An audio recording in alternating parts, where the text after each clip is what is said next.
Que la paix, la grâce de notre Yahvé, de Machia, vous soit multipliée. Pour ceux qui nous ont rejoints aujourd'hui, nous sommes dans notre quatrième leçon. Comme je l'ai dit, le cours que nous sommes en train de partager, le 7 fêtes de l'Éternel, une fête dans plusieurs fêtes et les autres fêtes. Il y a au moins deux fascicules, volume premier et volume 2. Je pense que déjà certains étudiants ont ces deux volumes. Mettez ça à côté toujours avec les cahiers et les stylos.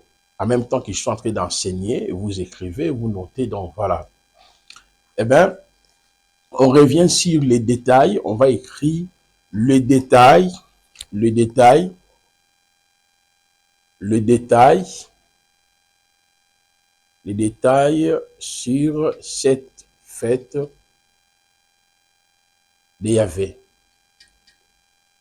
cette fête de l'Éternel. Donc, les détails sur cette fête de l'Éternel. On va d'abord lire le texte de Vaïgra, Lévitique chapitre 23, qui est un texte de base pour nous. Nous allons lire ça. Dans la première leçon, deuxième leçon, troisième leçon, là, je tenterai justement d'introduire.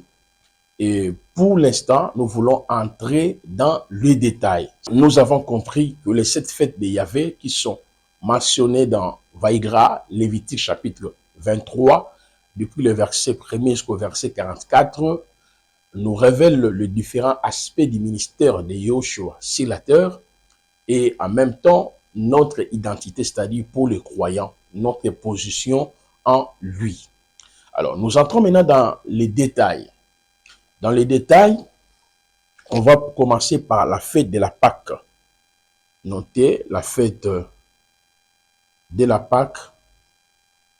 On prend Lévitique chapitre 23, le verset 1. On va lire d'abord ça. Lévitique chapitre 23, à partir du verset 1er jusqu'au verset 5e. Nous lirons les textes. La parole nous dit, Yahvé parla à Moshe en disant, parle aux fils d'Israël et dis-leur, le fête solennel de Yahvé que vous publierez seront des saintes convocations. Voici quelles sont mes fêtes solennelles. On fera son travail 6 jours, mais le 7e jour est le sabbaton. Il y aura une sainte convocation. Vous ne ferez aucun travail. C'est le sabbat de Yahvé dans toutes vos demeures. Et voici les fêtes solennelles de Yahvé qui seront des saintes convocations que vous publierez en leur saison. Au premier mois, le 14e jour, un mois, le 14e jour du mois, entre les deux soirs, sera la Pâque de Yahvé. Alors, ici, on voit déjà que Yahvé a institué la Pâque. Dans Lévitique chapitre 23, c'est en réalité la promulgation de ces différentes lois. Mais lorsque nous retournons dans Exode chapitre 12, verset 1 à 13, vous allez voir que, notez d'abord, la fête de la Pâque était jumelée avec ou celle de pain sans levain, étaient ensemble. Et dans Exode chapitre 12, on peut aller même jusqu'au verset 20. Là, ce n'était pas une fête, c'était une ordonnance, une recommandation que Elohim avait donnée aux enfants d'Israël. Pourquoi? Yahvé a manifesté sa puissance à travers le 9 plaies. Et dans la 10e plaie, il devait tuer tout premier-né des pharaons ou des Égyptiens. Raison pour laquelle il avait instauré, donné une loi sur l'immolation de l'animal. Alors, regardez très bien, mais dans Lévitique chapitre 23, ça devient toute une ordonnance. Regardez dans Exode 12, versets 1er à 5. Yahvé parla à Moshe et Aaron en terre d'Égypte en disant, ce mois-ci sera pour vous la tête des mois. sera pour vous le premier des mois de l'année. Parlez à toute l'assemblée d'Israël en disant le 10e jour de ce mois qu'ils prennent chaque homme un agneau par maison de père, un agneau par maison. Si la maison est trop petite pour un agneau, on le prendra avec le voisin le plus proche de sa maison d'après le nombre des âmes. Vous compterez pour cet agneau selon ce que la bouche de chaque homme mangera. Ça sera un agneau ou un chevreau sans défaut, mâle, fils d'un an. Vous le prendrez d'entre les brebis ou d'entre les chèvres. Regardez ici, nous entrons déjà dans la notion de l'immolation, la procédure de l'immolation. La procédure de l'immolation de l'agneau. En réalité, nous avons vu avec vous toutes ces 7 fêtes représentaient ou l'explication, le corps était en Yehoshua. En commençant par la première fête, la fête de la Pâque, jusqu'à la dernière fête, la fête du tabernacle. Alors, la fête de la Pâque parle de Mashiach parce que le mot Pâque veut dire péchard. Péchard signifie délivrance, signifie passer à côté, signifie passer outre, signifie la liberté, la délivrance, passer par-dessus, passer à côté. L'agneau qui a été choisi, parce qu'il était question d'un agneau ou d'un chevreau, c'est très important. Et la majorité des gens, quand tu lui parles de la Pâque, ils mettent l'accent seulement sur l'agneau. Mais il était question de prendre un chevreau ou un agneau, ou un chevreau.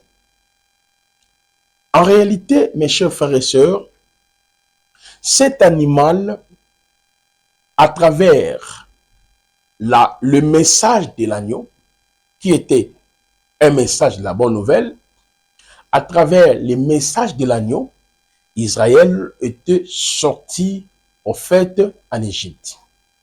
Mais regardez comment on nous décrit la procédure en lisant Exode 12, le verset 1er, jusqu'au verset 12e. Il y a toute une procédure. Dans la procédure, dans la première partie, on voit que l'agneau a été pris le 10e jour.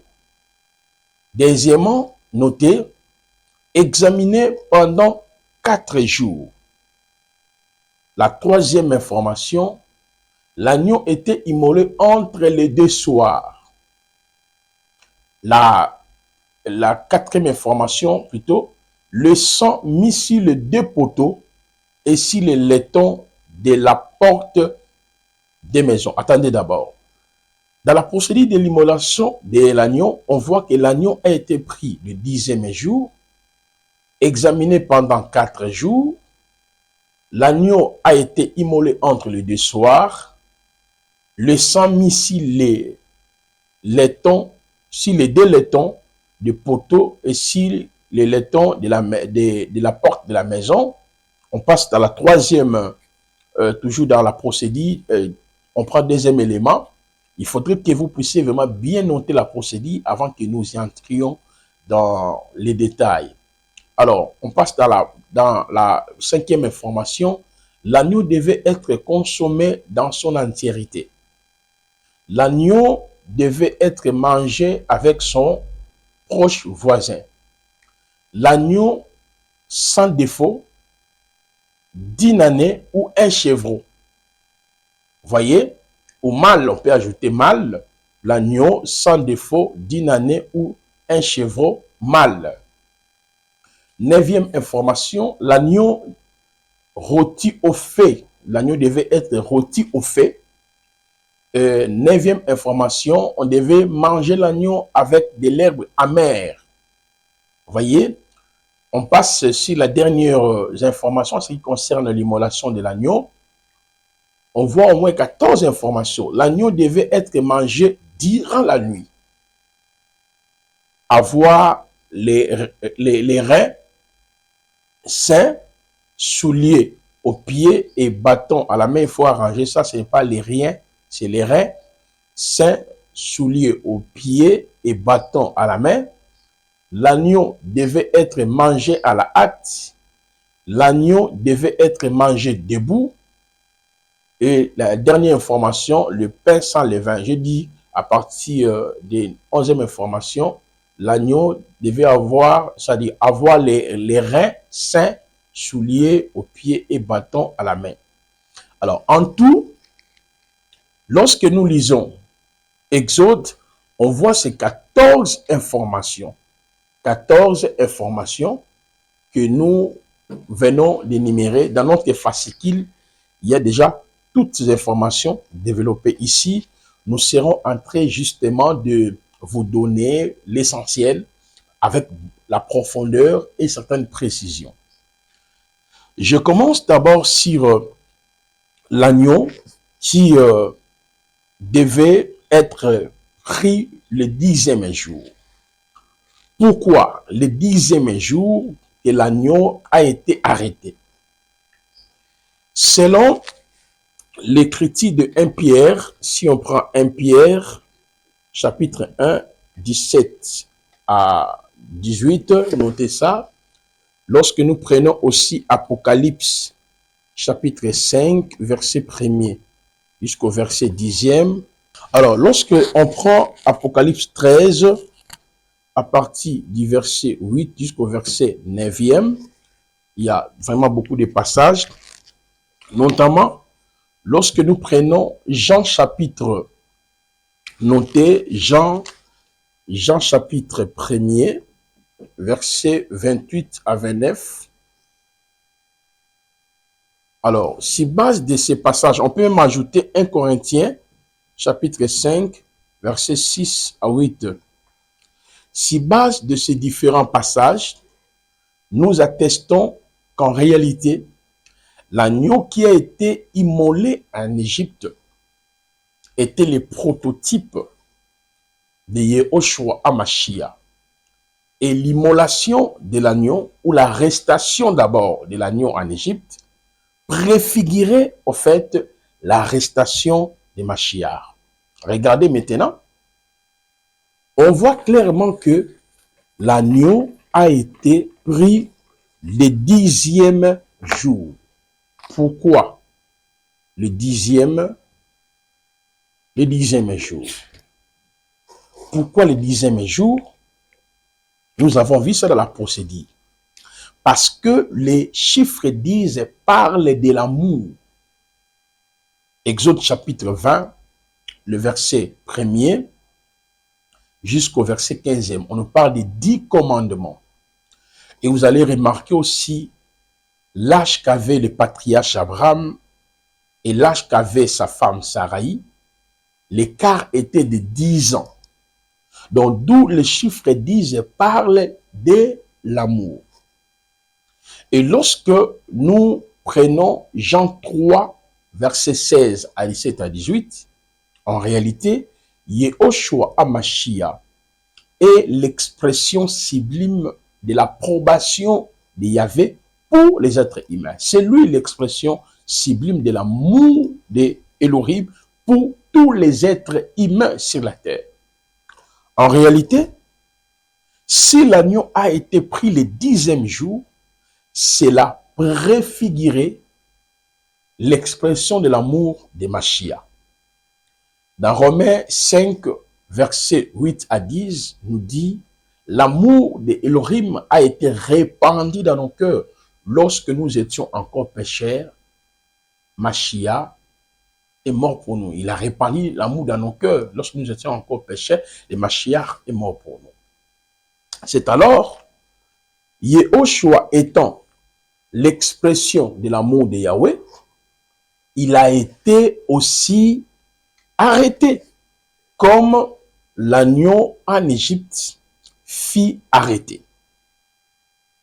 Alors, après son arrestation, on voit que en Égypte, avant la sortie des enfants d'Israël, l'agneau a été examiné pendant 4 jours, c'est-à-dire le 11e jour, le 12e le 13e et le 14e jour avant qu'il soit immolé.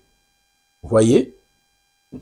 Donc, nous remarquons que l'agneau fut examiné pendant 4 jours avant qu'il soit immolé entre les deux soirs. De la même manière, mes chers frères et sœurs, étudiants, étudiantes, Yehoshua, lorsqu'il a été arrêté, on voit qu'il devait passer par Anne, qui était le prêtre, passer par Caïphe, sacrificateur, Hérode, le roi, et puis Pilate. Vous voyez, il devait passer par Anne, Caïphe, Hérode et Pilate. Notez par exemple Jean chapitre 18, le verset 13 jusqu'au verset 24. Matthieu chapitre 28, le verset 2 jusqu'au verset 11e. Nous avons notamment Luc chapitre 23, le verset 6 jusqu'au verset 12e.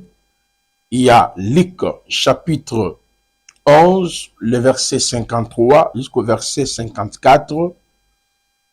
Donc je réitère Jean 19, le verset 13 à 24. Matthieu chapitre 28, le verset 2 à 11e. Luc chapitre 11, le verset, et Luc chapitre 11, le verset 53 à 54. Notez aussi Jean chapitre 19, le verset 1er jusqu'au verset, n'est-ce pas, 7. Alors, on voit qu'en réalité, Machiar a été examiné comme le véritable agneau.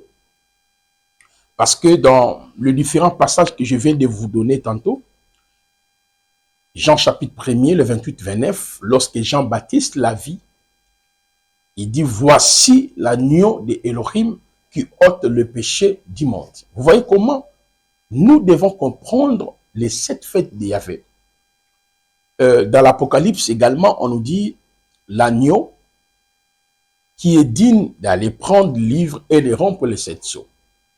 Dans le ciel, sur la terre, sous la terre, personne ne fut trouvé digne. Mais l'agneau qui était au milieu des 4 êtres vivants et le 24 veillards, celui qui est parti prendre les livres et rompre les 7 sceaux.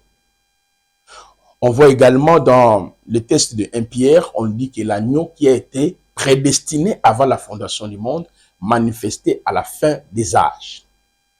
Dans l'Apocalypse 13 que je viens de vous donner, le texte nous dit, c'est donc qui adoreront la bête, leurs noms n'ont jamais été s'inscrits dans le livre de vie de l'agneau. Donc, en réalité, Yehoshua, en venant sur la terre, il était l'agneau véritable. Arrêté comme l'agneau en Égypte, examiné pendant 4 jours, et le 14e jour, l'agneau était immolé entre les 2 soirs. Regardez si on peut revenir sur la procédure. Vous allez voir que l'agneau est immolé entre les 2 soirs. Là, je suis en train d'aborder le premier point, et le deuxième et le 3e point. Mais pourquoi le 14e jour que l'agneau devait être immolé? Ici, on voit d'abord le chiffre 4 et puis le chiffre 14. Écoutez-moi très bien. L'immolation de l'agneau nous renvoie à l'œuvre achevée. À l'œuvre achevée, c'est ce que nous appelons l'œuvre de la croix. L'immolation de l'agneau nous renvoie à l'œuvre achevée, l'œuvre de la croix. Écoutez très bien. La mort de Yehoshua à la croix de Golgotha constitue ce que nous appelons l'évangile. L'évangile. L'apôtre Paul nous dit dans 1 Corinthiens chapitre 15, verset 1er à 17, il définit c'est que c'est l'évangile. D'abord, dans Romains chapitre 1er, le verset 16, il dira, « Car je n'ai pas honte de l'évangile de Dieu, d'Isali, ok, de quiconque croit. » Et dans 1 Corinthiens chapitre, ok, d'abord dans Galates chapitre 1er, le verset 22 jusqu'au verset 23, il parle de cet évangile-là. C'est quoi l'évangile? L'évangile ne signifie pas Matthieu, Marc, Jean et Luc. Ça, c'est aussi l'évangile. Mais il y a une différence entre l'évangile et l'évangile d'Isali. L'évangile d'Isali, dans 1 Corinthiens 15, le verset 1er à 17, Paul explique la mort, l'ensevelissement et la résurrection de Machiach. Donc, lorsque nous disons que Yehoshua est notre agneau qui a été immolé à la croix, aujourd'hui, l'œuvre de la croix égale évangile. Évangile d'Isali ou bien l'évangile de la croix, l'expression, nous la retrouvons dans 1 Corinthiens chapitre 1er, verset 17 jusqu'au verset 23. L'évangile de la croix ou la prédication de la croix a au moins 4 optiques. Écoutez-moi très bien. Pour nous les chrétiens, lorsque nous disons que Yehoshua est le véritable agneau, il y a 4 optiques de l'évangile. Donc l'évangile de la croix nous donne 4 informations. C'est bon, je vis les gens observer la Pâque, péchard, péchard, péchard. C'est bien. Est-ce que vous comprenez la quintessence de ces vocables? C'est bien. Je vis les gens, l'évangile de la croix, l'évangile de la croix, l'évangile de la croix. C'est bien. Mais il faudrait que vous notiez qu'en réalité, l'évangile de la croix a au moins 4 informations. Que nous appelons les 4 optiques de la prédication de la croix. Lorsque j'aborderai le cours sur la sotériologie, c'est là nous allons pouvoir revenir sur ces points. Les 4 optiques de la prédication de la croix. L'évangile de la croix qui nous renvoie à la mort de l'agneau immolé nous donne 4 informations. La première information, c'est que nous étions avant la croix. La deuxième information, c'est ce que Yehoshua a fait pour nous à la croix. La troisième information, c'est ce que nous sommes devenus. Et la quatrième information, c'est ce que nous serons. Donc, il n'y a que 4 informations en ce qui concerne l'évangile. Donc, c'est ça en fait la Pâque. Pour nous, la Pâque ou l'évangile ou la prédication de la croix évoque ces 4 principes. Ça révèle ce que nous étions avant la croix, ce que Yehoshua a fait pour nous à la croix, ce que nous sommes devenus et ce que nous serons. Alors, lorsque nous disons que Yehoshua est notre péchard, est notre Pâque, on veut dire tout simplement ce que Yehoshua a fait pour nous à la croix. À la croix de Golgotha, il y a 21 acquis. Il y a 21 acquis de la croix. Nous aurons suffisamment le temps de bien étudier ça lorsque je toucherai ici la sotériologie, la doctrine d'Isali. Mais notez que Machiach, notre péchard, évoque l'idée de ce qu'il a fait pour nous à la croix. Qu'est-ce qu'il a fait pour nous à la croix étant l'agneau, étant péchard, l'animal égorgé, un homme sans défaut. À la croix de Golgotha, il faudrait noter, il s'est fait pour toi, pour moi, étant agneau, à travers sa mort, nous avons la rédemption. La rédemption, la rançon, les rachats, le pardon, la vivification, l'imputation, la substitution. Vous voyez, quand on dit Yehoshua est notre péchard, est notre Pâque, Cela veut dire, on voit l'idée de ce qu'il a fait pour nous à la croix étant notre pécheur. En se faisant la rédemption, la rançon, les rachats, le pardon, la vivification, l'imputation, la substitution. On passe, il y a au moins 21 acquis. La propitiation, la purification, le baptême, le sang de l'alliance ou le sacrifice de l'alliance, la sagesse, la réconciliation, vous comprenez, la paix, la repentance, la conversion, la nouvelle naissance ou la régénération. Eh bien, pour terminer, la justification, l'adoption, la sanctification et la sécurité.